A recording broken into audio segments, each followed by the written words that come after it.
estou um pouco nervosa, não vou mentir, mas seja feita a vontade de Deus. Abra nossas Bíblias em Mateus, capítulo 9, versículo 37.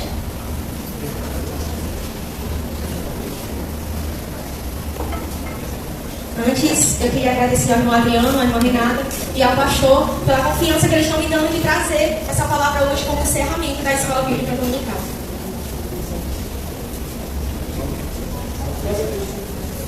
Mateus, capítulo 9, versículo 37. Amém? Amém.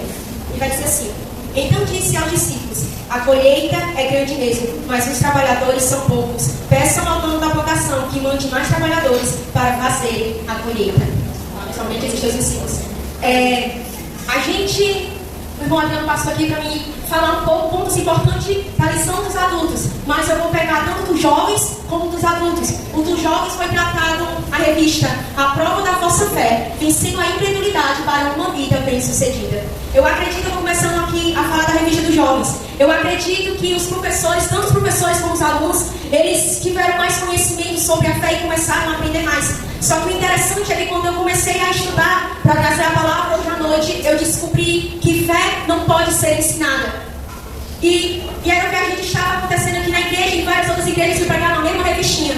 A fé estava sendo ensinada. E uma das lições que vai ser ensinada é o quê? Fé para crer que Deus existe. Crer significa acreditar. Então a frase ficaria: fé para acreditar que Deus existe. Então a fé estava sendo ensinada para a gente aprender, para a gente também acreditar que Deus existe. E quando eu estava ali estudando sobre a palavra de hoje, o Senhor ele disse desse jeito: se as pessoas, sendo das igrejas, estão ensinando os jovens, que tem aí que a maioria nasceram no berço cristão, estão sendo ensinadas com 20, 15 anos, ainda sobre fé, ainda estão sendo, como é que eu posso dizer, ainda está sendo dado leite. Como é que as pessoas querem dar comida sólida para eles irem até os confins da terra, se ainda é um básico, eles ainda estão sendo ensinados? Isso não vale só para os jovens, isso também vale para os adultos. Quantos adultos aí a gente vê que ainda está aprendendo sobre fé? Quem é que não pode dizer que os professores que estavam dando aula, meu Deus, fé realmente é para isso? E a gente vai ver que a lição vai falar o tempo todo: fé para quê? Fé para quê? Fé para quê? Será que a nossa vida até hoje não prova que Deus existe? Será que o nosso testemunho não prova que a nossa fé é verdadeira para acreditar que Deus existe? Eu estava até conversando com a mãe, eu disse: mãe, se uma vida de 30 anos, de 15 anos não é suficiente para acreditar que Deus existe, como é que uma aula de 1 hora vai convencer a gente sobre isso? É impossível. E aqui em Hebreus, capítulo 5, versículo 13, vai dizer assim: quem quiser me acompanhar e abrir a Bíblia. E diz assim: e quem precisa de leite ainda é criança e não tem nenhuma experiência para saber o que é certo ou errado. E lá em 1 Coríntios capítulo 13, versículo 11 vai dizer: quando eu era criança, falava como criança, sentia como criança e pensava como criança. Agora que sou adulto, parei de agir como criança. E o que eu aprendi? Eu aprendi que fé é para Deus fazer, para Deus operar, para a gente realizar obras e não para dar explicação. A gente estava sendo ensinado sobre o que foi a lição que eu falei aqui no título: vencendo a incredulidade por uma vida bem-sucedida. Nessa lição a gente foi ensinado a como provar a nossa fé, mas em nenhum momento a Bíblia ela ensinou aqueles homens como eles tinham que provar a fé deles. A Bíblia também não vai falar em nenhum momento como eles ensinaram o que é fé. A Bíblia fala: a fé é o firme fundamento das coisas que não se pode ver, mas crer. A Bíblia em nenhum momento vai dizer: olha, você tem que ter fé para provar que Deus existe. Você tem que ter fé para acreditar que a vida não surgiu do acaso. Você tem que ter fé para acreditar que a ressurreição de Jesus é algo que você precisa acreditar, que não é um mito, é isso, não. A Bíblia ela só vai dizer: fé é o firme fundamento das coisas que não se pode ver. Se você tem fé, você pode dizer a essa montanha: venha para o lado, e ela vai. Mas em nenhum momento a Bíblia vai dar explicação sobre fé. E como é que a gente tem trazido para dentro das nossas igrejas uma explicação sobre fé, sendo que fé não se explica? A fé, para crer que Deus existe, como eu falei, a fé ela não é para a gente realizar, a fé é para Deus fazer e não para a gente dar explicação. E o Senhor disse algo para mim: quem precisa o tempo todo de explicação é criança. E a minha igreja não está mais no tempo de ser criança. A minha igreja já está no tempo para estar comendo comida sólida e não mais leite. Como é que aí as pessoas estão pregando sobre o arrebatamento, sobre o avivamento, e ainda tem igreja ensinando como se Catia, sendo que era para a gente já estar aprendendo como se anda. E o Senhor ele falou desse jeito: Júlia, tu tá pegando pesado com a igreja, mas antes o Senhor pegou pesado comigo. Para eu estar ensinando hoje, primeiro eu disse: Senhor, desde quando o irmão Adriano começou, me deu essa oportunidade para trazer essa palavra, eu tenho levado chicotada. Eu não sei, eu ouvi uma coisa, disse: o Senhor ele nunca passou a mão por cima da minha cabeça. O Senhor ele sempre foi real comigo. E ele disse a mesma coisa para mim: seja real com a minha igreja. Eu disse: Senhor, será que eu me pegar tão pesado com a igreja? O Senhor disse: fala apenas o que eu estou mandando falar. E eu disse: tá certo. E aí, o que vai acontecer? Se a minha fé ainda está sendo ensinada, significa então que de nada serve ir aos confins da terra pregando algo que eu não acredito. Como é que a fé está sendo ensinada e as pessoas mandam a gente ir pregar o evangelho? A gente ainda está sendo ensinado como acreditar. A gente ainda está sendo ensinado a como debater as incredulidades do povo lá fora. A Bíblia aqui em nenhum momento fala que a palavra dele precisa de defesa. Ela por si só é a defesa. A gente não precisa ficar o tempo todo dando explicação, porque o Senhor ele não fala para a gente dar explicação. Ele fala para a nossa vida ser o maior testemunho e não as nossas palavras. E a Bíblia também ela vai dizer que a fé ela vem pelo ouvir. Então como vamos querer que a botija de outra pessoa venha ser cheia se a nossa está vazia? Como vamos pregar que Deus ainda faz milagre se não acreditamos no milagre para quem estamos pregando? Aleluia. Júlia, eu não entendi. Se eu estou pregando para uma pessoa que está aí no mundo afora e a vida dela é toda errada, como é que eu posso pregar para aquela pessoa se eu não acredito que vai ter transformação na vida daquela pessoa? Que fé é essa? Que Deus é esse que eu estou servindo, que Ele transformou a minha vida e não pode transformar a vida do meu próximo? Que Deus que pregação é essa? Que pregador é esse que quer evangelizar se ele mesmo não acredita no que Deus faz? Se ele mesmo não tem fé nem para ele, como é que ele vai ter fé para ensinar para os outros? E outra coisa que o Senhor disse bem claro: se a sua fé não funciona em casa, então não a pregue para o mundo. Muitas pessoas querem ter fama de pregador aí fora, e realmente tem, mas dentro da sua casa não é nada do que as pessoas dizem ser.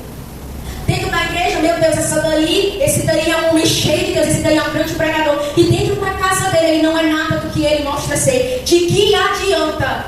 De que adianta eu mostrar ser santo para fora e ser dentro de casa outra coisa? Eu ouvi uma frase que dizia desse jeito, que para os visitantes a gente trata bem, mas por de dentro da nossa casa a gente trata de qualquer jeito. Mas a Bíblia ela vai dizer que o nosso maior ministério começa dentro de casa, para depois ir para fora. Se a gente não tem testemunho da nossa esposa, do nosso esposo chegar e dizer: ela é uma verdadeira mulher de Deus, ele é um verdadeiro homem de Deus, como é que uma esposa é um esposo? Aleluia, Deus. Glória a Deus.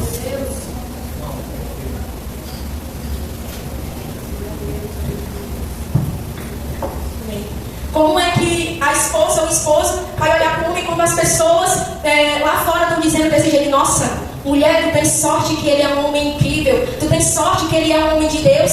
Ei homem, tu tens sorte demais. A tua esposa é uma mulher de Deus, ela é uma grande mulher, uma grande pregadora, e aquela mulher e aquele homem baixa a cabeça e diz: eu queria tanto que fosse da mesma forma dentro de casa. Porque as pessoas as pessoas querem mostrar somente as outras pessoas que elas são, mas está na hora da gente parar de mostrar que a gente quem as pessoas querem que a gente veja. Está na hora da gente começar a ser, e não a gente só mostrar. Está na hora da gente ser. E eu pegando a revistinha dos adultos para me ler, e eu peguei e eu disse: meu Deus, como é que eu vou começar a ensinar sobre essa revista? Como é que eu vou pegar todos esses pontos? E eu li a revista do começo ao fim 2 vezes, e eu sem saber o que eu ia falar. Aí o Senhor ele disse desse jeito: conta quantas vezes tem a palavra sair e quantas vezes tem a palavra enviar. E eu comecei a ler todas as lições de novo, eu comecei a marcar todas. E ali começou, e eu comecei a contar, eu fiz esse quadradinho, e quando eu terminei de contar, tinha 17 vezes a palavra sair e 17 vezes a palavra enviar. Aí o Senhor ele disse desse jeito: agora procura nessa revistinha a palavra ser. E eu procurei, de trás para frente, de frente para trás, eu não encontrei uma. Ele disse: é porque as pessoas querem muito enviar antes de ser. E aí é o pior erro que acontece dentro das igrejas. Lá na revistinha estava escrito: sair de Jerusalém até os confins da terra. E o Senhor ele disse desse jeito: porque primeiro a minha igreja não fica e aprende. Ele disse: antes de sair, fica e primeiro aprende a ser. De acordo com os missiológicos, há no mundo 24 mil etnias. Quase a metade desse total ainda não foi evangelizado. Será que isso não nos comove? É claro que nos comove. Mas quando das vezes a gente quer sair mundo lá fora pregando para as pessoas, e as pessoas que estão do nosso lado, a gente não tem coragem de dizer uma palavra. Como é que a gente quer ser pregador lá fora se a gente não é pregador nem na nossa casa, nem no nosso bairro, nem na nossa escola, nem no nosso trabalho? Como é que a gente quer ser grande primeiro se nem pequeno nós começamos?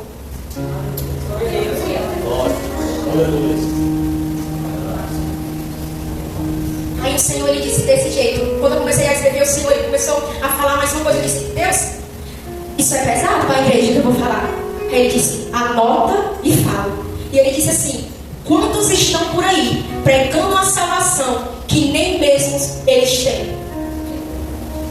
E eu disse: Senhor, a gente vê por aí que quando a gente começa a falar e a gente tem testemunho, soa diferente. Porque impacta a vida das outras pessoas. Mas uma pessoa que não tem nada, é vazia de tudo, quando ela começa a pregar, só somente palavras lançadas ao ar e mais nada. Mas quando a pessoa tem testemunho, aquelas palavras que saem da boca dela tem um impacto tão forte que é capaz de transformar a vida daquela pessoa na hora. E Senhor, quando eu também comecei a estudar sobre o interessante que eu vou contar aqui com os irmãos algo que eu nunca contei, mas toda salvação, toda pregação, toda palavra, eu estava ajeitando o meu quarto e o Senhor, ele começou a ministrar para mim. Ele disse: falar de missão é antes ser a missão. Pregar a palavra é antes ser a própria palavra. E evangelizar é antes a minha vida já ter evangelizado. É fazer antes de ir, é ser antes de falar, é praticar antes de mandar, é ficar antes de sair. E eu estava lendo um livro, Até que Nada Mais Importe. E chegou uma parte que eu disse: meu Deus, é a minha pregação. E vai começar a falar ali, e ele começa a questionar com Deus nesse livro: Senhor, por que não existe mais tantas pessoas para pregar o evangelho? Se antes era tão difícil, hoje que as coisas estão mais fácil, por que as pessoas diminuíram? E ele disse que na mesma hora o Senhor falou com ele: vidas preciosas demais. A nossa vida tem sido preciosa, que a gente não quer pagar preço para salvar almas. E a gente vê que na Bíblia nenhum homem se importava com a vida deles. O que eles queriam era ganhar almas para o reino de Deus. Eles preferiam perder o quê? A liberdade deles, para ver pessoas que estavam em cativos, em liberdade, do que eles estarem desfrutando de uma vida e ver as outras pessoas em cativeiro. E em falar nisso, eu tenho até um testemunho. Dia 20, eu não esqueci, acho que foi de novembro, era o dia da consciência negra. E eu estava apresentando um trabalho, falando, né? E as outras pessoas, as outras salas começaram a ir para a sala, que é a nossa apresentação. E quando eu terminei de falar, quando terminou toda a apresentação, uma pessoa que eu nunca nem tinha falado na vida, a gente nunca nem tinha mantido contato, chegou para mim e disse desse jeito: ei, tu é crente? Eu disse: sou. Quem foi que te falou? Aí essa pessoa disse desse jeito: ninguém. Mas o modo que tu falou, eu percebi que tu era crente. Eu não estava com roupa de crente, eu não estava maquiada como crente, o meu cabelo não estava como crente, eu estava de calça, eu estava com uma blusa normal, eu estava com meu cabelo arrumado, eu estava até com um pouquinho mais de maquiagem, mas aquela pessoa, ela não olhou para o que eu estava vestindo, aquela pessoa não olhou para onde estava a minha maquiagem e nem para como estava o meu cabelo. Ela só chegou para mim e disse: eu percebi que tu era crente, só pelo modo que tu fala.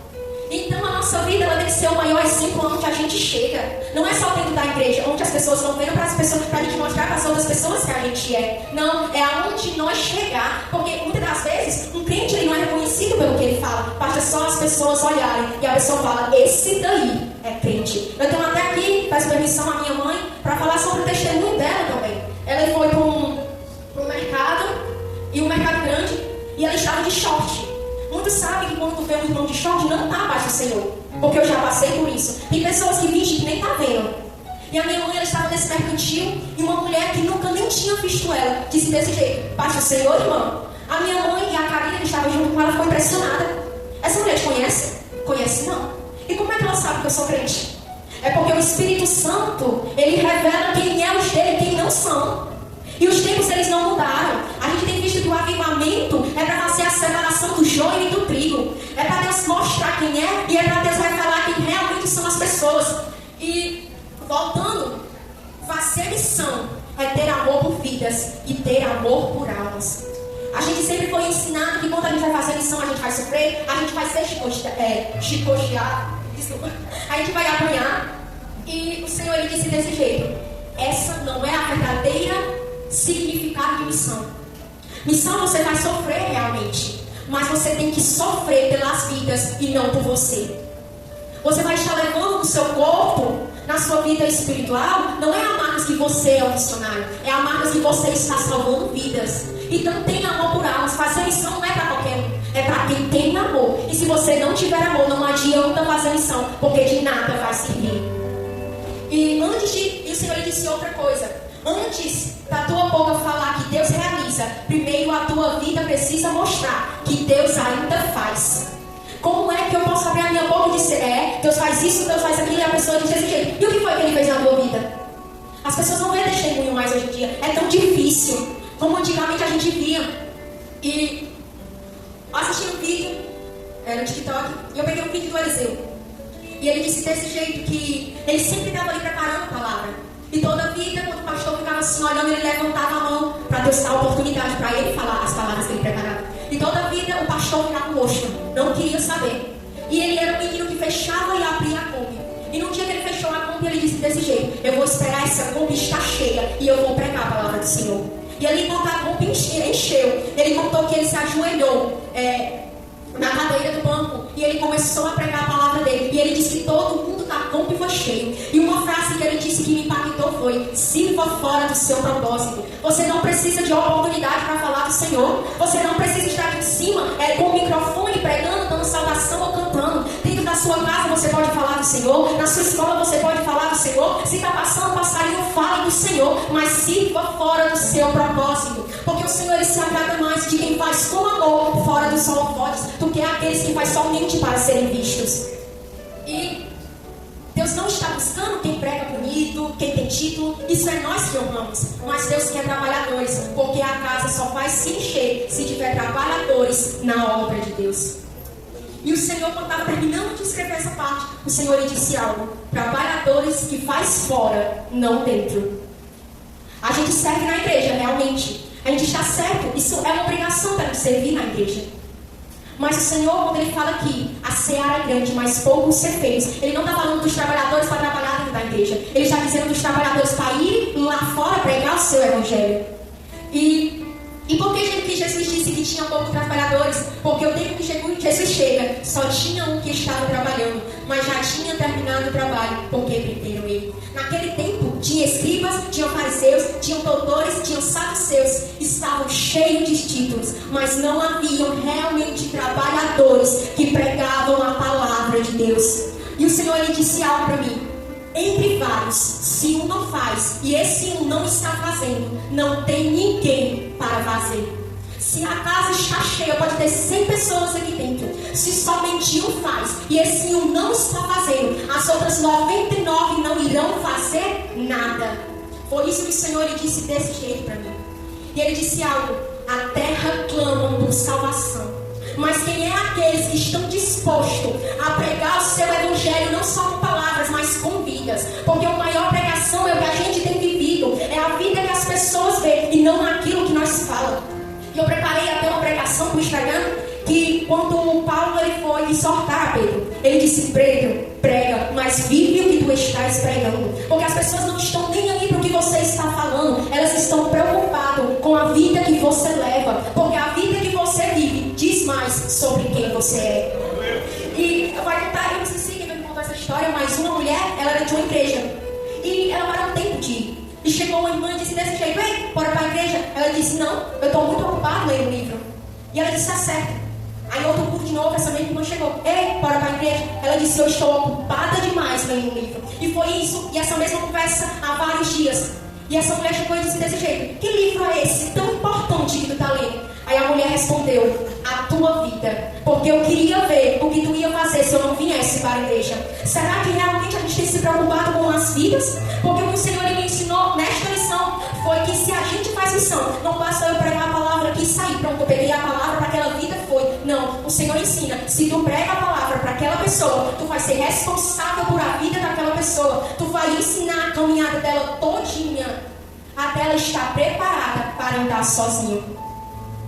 é como um soldado que o general ele ensina a como lutar, a como manejar uma espada. E quando o general vê que o soldado está preparado, ele lança ele para a guerra. É a mesma coisa a gente com a missão.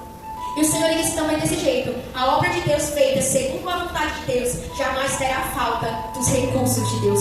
Quando a gente faz por amor, quando a gente faz em vez que a gente diz desse jeito: Senhor, eu estou indo, mas eu não tenho nada. O Senhor ele se responsabiliza, o Senhor ele abençoa. A gente estava passando por um problema lá em casa e minha amiga da sala, da escola, que estuda comigo, ela disse desse jeito: Júlia, meu pai viu teus vídeos no Instagram e ele gostou muito. E ele disse que ia te chamar um dia para pregar lá na igreja que ele se congrega. Eu disse: tá certo. Eu disse: ele vai entrar em contato contigo. Eu disse: tá certo. E ele entrou comigo: oi, que é o pai da Gabi, ela falou para você que eu ia te chamar. Eu falei. Aí ele disse: pois é, eu gostei dos seus vídeos, eu queria te pregar para chamar aqui na igreja. Eu disse: tá certo. E ali eu fui. A gente não tinha dinheiro do táxi. A gente não tinha como ir. Mas ele disse desse jeito: não te preocupa tu com o táxi, que eu pago a ida e a volta. Eu disse: tá certo. Senhor, estou indo, mas eu não tenho nada. E o Senhor ele chegou naquele lugar e o Senhor ele me trouxe a lembrança dos tempos antigos que há muito tempo eu não tinha sentido. O Senhor se fez presente naquele lugar. A glória do Senhor se fez presente naquele lugar. Eu disse: Senhor, há quanto tempo as igrejas não têm tido mais isso? Há quanto tempo as pessoas têm deixado a tua presença de lado e estão preferindo igrejas cheias? E eu senti saudade das igrejinhas pequenas, que era simples, mas era cheia da presença de Deus. E ali, Senhor, eu preguei. E quando chegou no final, o irmão ele foi me dar o passo do Senhor. E ele colocou o dinheiro na minha mão. Ele disse desse dia escondido. Ele disse desse jeito: é para te abençoar no teu ministério. Eu disse amém. Quando eu olhei para aquele dinheiro, era só o dinheiro que a gente precisava. O Senhor ele não deu menos, o Senhor ele deu o necessário. E naquela noite eu entendi que quando a gente faz, o Senhor ele abençoa. A gente não pode ter nada. A gente pode não chegar na presença de Deus, chegar com nada, mas a gente jamais volta de mão vazia. E desde quando eu comecei a pregar, eu passei pelo processo, eu já contei ele, mas desde quando eu comecei a pregar, eu aprendi com o Senhor que quando eu estou fazendo por Ele, Ele está fazendo por mim. Que quando eu estou pregando a palavra, o Senhor está me abençoando nas coisas que eu não estou pedindo. E é isso que eu entendi nessa palavra que eu estava estudando. E eu disse, eu na verdade chamo de Deus de Pai, porque por incrível que pareça, no meu processo a gente ganhou uma intimidade tão grande, mas tão grande que Ele se apresenta para mim. Eu não sei explicar para vocês como Ele se apresenta, mas como eu não tive um pai para me acompanhar, Ele disse que todo mundo sabe do meu testemunho, que a minha mãe soube que estava grávida de mim e ela tomou outro Citrotec para me abortar, e isso não chegou a acontecer. E o Senhor ele disse desse jeito, e eu nunca contei isso para ninguém, nem para minha mãe. Ela tá: mãe, então te mataram no ventre dela, tu morreu para ela, mas viveu para mim. Então tu não é mais filha dela, tu é minha filha. E ele disse desse jeito. E quando das vezes eu cheguei para o Senhor e disse: pai, eu queria tanto isso, mas eu não posso. E o Senhor ele me dá, ele disse desse jeito: eu te dou só para arrancar o sorriso teu, porque tu é a minha filha. E desde quando eu comecei a pregar para Deus, gente, eu tenho criado uma confiança tão grande em Deus, que as coisas podem estar bagunçadas, pode estar acontecendo uma tempestade, o mar pode estar revolto, mas se Ele faz eu descansar nele. Eu disse: Senhor, quando eu entrei nesse processo, eu era uma menina no espiritual, e o Senhor ele me fez eu amadurecer. Ele me fez eu aprender a confiar nele. A minha mãe disse: mulher, tu precisa amadurecer. Quando eu comecei, porque eu chorava o tempo todo. Mas agora, o Senhor ele tem me ensinado de uma forma. E o Senhor ele disse desse jeito: eu vou amadurecer o teu espiritual. E eu tenho visto isso em Deus, Ele fazendo por mim. E só para terminar o testemunho, eu estava uma vez no centro e eu tinha comprado todas as coisas para minha escola. Só que eu não tinha, o dinheiro tinha acabado para mim comprar uma calça. E eu fiquei calada. Minha mãe disse: Júlia, tem tua mochila, tem teu sapato somente. E eu estava precisando de uma calça. E eu fui para casa dele e eu disse: Senhor, e a minha calça? Ele disse que ele não se preocupa, porque vou eu te presentear com ela. Eu disse: tá certo.